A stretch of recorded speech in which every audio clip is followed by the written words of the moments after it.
mu nekk kàddu yi nga xamante ne moom la Dame Mbodj yëkkati. ci conférence de presse bi nga xamante ne tenir na ko tey mu doon apporter tamit ay éclaircissements. concernant cette polémique yaa ngi wax léegi ne que les rémunérations les honoraires sont un peu élevés.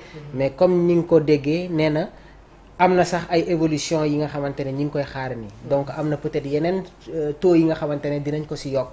waaye su ma ko dégluwee bu baax mooy la SOGIP n'a jamais augmenté le prix de la location du stade Abdoulaye Wade.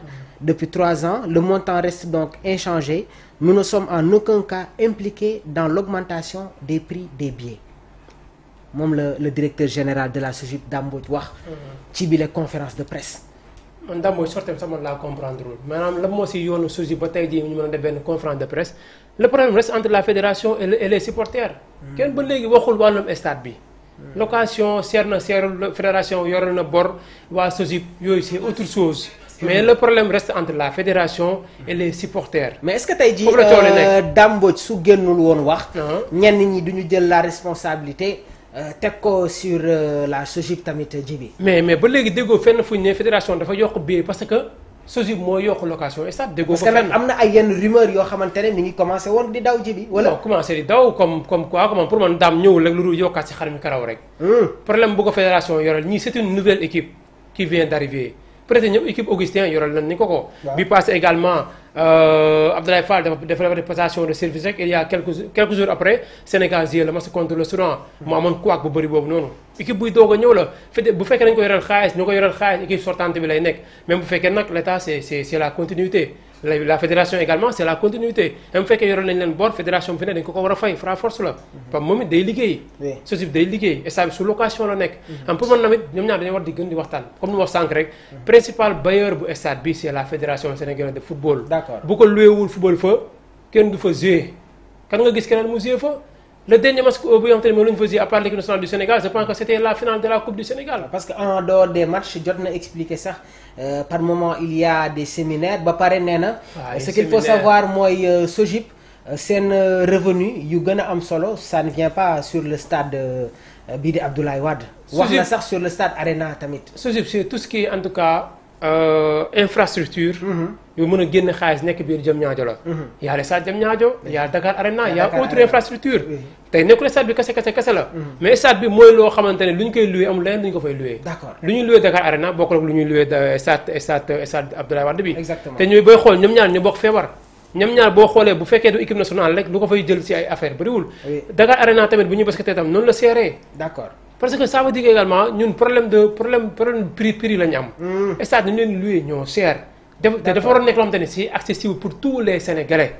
Dakar Arena lu muy fermé pour quelle raison Dakar stade Abdoulaye Wade lu ñu fermé c'est pour quelle raison stade ñu def des milliards mu war a génnaat te pour man fu la problème bi nekk dañoo war di ko louer tous les jours. pratiquement si semaine bi ñu ngi koy louer ay plus de 3 fois 4 fois. d'accord stade mën a génnaat très rapidement donc somme bi nga xamante ne moo leen fi investir woon. mais stade yoo xamante ne bu ñu fa joué tey Sénégal ñaata yoon lay joué anam si stade bi. d'accord ay 2 fois 3 fois si année bi la. waaw gis nañ ko tamit mu ne jotoon nañu rencontrer l'ancien président de la fédération sénégalaise de football muy Augustin Senghor pour ñu toog waxtaan jéem a xool exactement nan la ñuy taaralee contrat bi mais boobu ba tey gisuñu ne que voilà amul avancé concernant ce dossier là est-ce que jotul tamit encore une fois ñuy teel di gérer situation yi que di nekk ci genre contexte yi problème yi di gën di éclater. parce que lii mënoon na ñàkk au fait et man comme je l'ai toujours dit Djibi contre la Mauritanie c'est une fête. c'est une fête. supporters yi dañu war a dem. fees sànq yaa ngi évoqué le trajet. déjà le trajet est compliqué. aujourd'hui il y a des personnes yi nga xamante ne dañuy jóge ci région yi. ñëw di seetaan seen équipe. am na ndaw boo xamante ne mais dafay ñëw si biir stade bi pour seetaan Sadio Mané.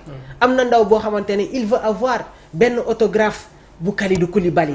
kii Pape Matar Sarr. donc il faut tenir en compte encore une fois la réalité.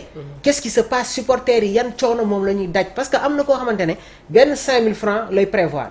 su jëndee benn ticket bu 1000 francs def passe aller-retour li si des xanaa moom lay am pour alimentation bi. il y a certains supporters ils n'ont pas les moyens de s'acheter quelque chose dans le stade des fois sax pour nga am stade ci biir pour nga am lekk ci biir stade bi c'est tout un problème. donc c'est des choses yi nga xamante ne ça demande un travail colossal te nag loolu foofu la ñuy xaaree fédération bi.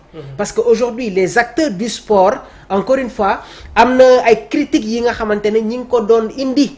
envers la fédération bi nga xamante ne moom moo fi nekkoon bien vrai que par moment ça va être une continuité mais nag ay réformes il faut que mu am et éviter problème yi nga xamante ne ñi ngi koy remarquer su équipe Sénégal di football la fois dernière il y avait des problèmes fu joueurs yi di séjourner buñ ko fàtte cette fois-ci ñi ngi ñuy wax ne que lan les billets yokkaat nañ ko mais c'est des choses yi nga xamante ne football Sénégal man je pense que war na toll foofu noonu léegi nag il peut y avoir des problèmes internes loo xamante ne sax supporters yi ñoom mën nañ ko bañ a yëg mais loolu pour mu am day am des discussions avancées entre les autorités ñi nga xamante ne ñoom ñoo nekk ci biir instance bi ñu toog sur une même table essayer de trouver des solutions ji bi alors loolu mooy solution bi comme ni nga ko waxee rek mais tamit fu ñu mënta comprendre de fédération mooy naka la mën a yokkee prix yoo xamante ni c'est pour le bas peuple prix 1000 francs dem ba 3000 prix 5000 dem ba ay 20000 alors que VIP bu nekkoon 50000 nga garder ko toujours pour la même somme d'accord foofu bu fekkee day yokku ñu daa waroon yokk foofu noonu wala boo demee sa booy def différence bàyyil prix 3000 francs yi nga dem yokk ci prix 50000 bi d'accord 50000 boo ko jëlee yóbbu ko 70000 75000 ku doon fay 50000 kooku mën na fay 60000 70000 parce que yor nañ ko te dem bay jënd ticket 50000 kooku yor nga ko sa poche. d'accord mais ki xamante ne moom day taqalee pratiquement un mois. pour li jënd benn 5000 bu dëgër. bu mën def aller retour am ak passe 1000 francs ak benn bi nekk alimentation bi noonu. ku prend demee këram booy xool poche am 500 francs du si des boobu mooy wala 1000 francs. d'accord te prend war na repartir pour préparer yeneen jours yi ñëw. très bien mais équipe nationale moo ko jaral. mais tey boo demee bay laal poche su jàmbur yi. dama laal poche ñi yor xaalis.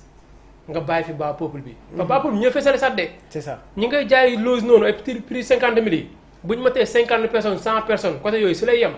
mais 1000 francs 3000 yi mooy riir stade. d'accord ñooñu ñooy booster public bi. mais 50000 yi bu ñu demee toog dañuy croiser les bras spectacle la ñuy xool. football bu rafet rek la ñuy xool. d'accord mi-temps jot ñu dem jël seen café wala jël lu ñuy jël ñëwaat toog mais boo yee ñoo rey seen bopp. mais pour bu fekkee dañ leen yokku 50000 la ñu waroon laal. def ko ba 75000 sax s'il le faut gars yi dañu koy jënd. mais man Djiby d'accord je suis tout à fait d'accord avec tey jii les solutions yi nga xamante ne yaa ngi koy proposer mais comme ni ma la ko waxee woon sànq vraiment cette sortie de Dame Mbodj tax na ñu am si un aperçu. beneen couche la encore rek day doon attends Dame Mbodj lu mu génn wax ni dañ xool actualité mooy continuer rek ba mu ñëw ñu nag Mauritanie. parce qu'il fallait quand même war mën a am quoi débat yi ndaw yi war mën a am dañu waroon bàyyi ba passer la Mauritanie ñu jëm a xool naka la ñuy préparer Dame lu mu bëgg par rapport ak l'ancien président ay waxtaan ak genre yooyu. mais équipe bu bees moo ñëw kii may ko tout le temps ba mu def passation yàggul après nga def ko benn lettre moom mu ñëw ngeen waxtaanee ko la fédération ak SOGIP bi dañoo am intérêt liggéey ñoom ñaar ki nekk dafa arrangé moromam.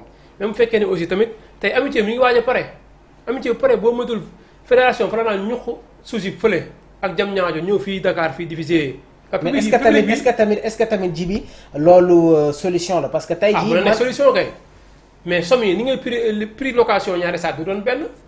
bu Dakar mooy gën a allégé fopp ce sera à bas prix. si je t'entends bien. moo gën a jege tu n'es pas d'accord tu n'es pas d'accord sur cette sortie de Dame Mbodj. man xaaruma ko woon fii mënoon na bàyyi ba mas ñu ne Mauritanie passé ba ay yeneen si ay détails lay andi gars yi nekkaat fi di wax yoo xamante ni amul sens Sénégal war a concentré wu jours yi nekk fële ak staff bi waruñ sax xam luy xew fii te pourtant dinañ ko yëg parce que réseaux sociaux la ñuy xool seen téléphone toujours. tey détails yi waru woon am quoi dañu doon bàyyi ba Mauritanie passé. d'accord doog a waxtaanee yii yëpp. très bien mais pour man après mën na créer benn genre psycho si supporters yi si joueurs yi. si staff bi si ñëpp. même sax nos fédéraux aussi ñoom it problème bi du leen teggi ah. am na si ñoom it seen part de responsabilité parce que tamit yëpp si ñoom la démarré. d'accord bu fekkoon yokku ñëwoon prix coow lii nii du am. mais tey li ñu ko yokk moo tax léegi fu waay tëllee wax. tey Dame Mbodj moom mujj wax est-ce que suba keneen du génn wax sax. waa TER est-ce que lu ñu génn suba wax waa TER est-ce que duñ génn wax waaw. maa ngi lay jaajëfal bu baax Djiby dañ lay libérer rek. waaw permettre la tamit nga dem gérer yeneen programme yi. on va continuer man je vais continuer un peu. avec les internautes donc comme ni ngeen ko déggee rek sortie bi nga xamante ne Dame Mbodj amal na ko concernant peut-être polémique yi am sur la billetterie. Comme ni mu ko waxee c'est la Fédération sénégalaise de football qui nous doit de l'argent et nous demandons le remboursement de cette dette. La SOGIP n'a jamais augmenté le prix de location du stade Abdoulaye Wade depuis 3 ans. Le montant reste donc inchangé.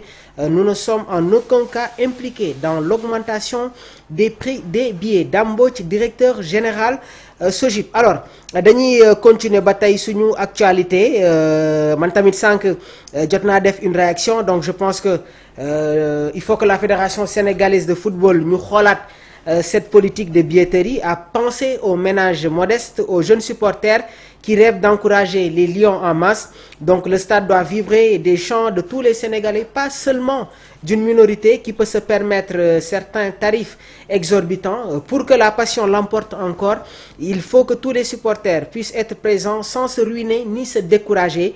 C'est ce qui fait la force de notre football national et c'est ce que nous devrions défendre tous ensemble. Damay ñëwaat tamit ci beneen équipe gars yi on parle de l'équipe nationale du Sénégal mais tuuti rek ma jox leen benn historique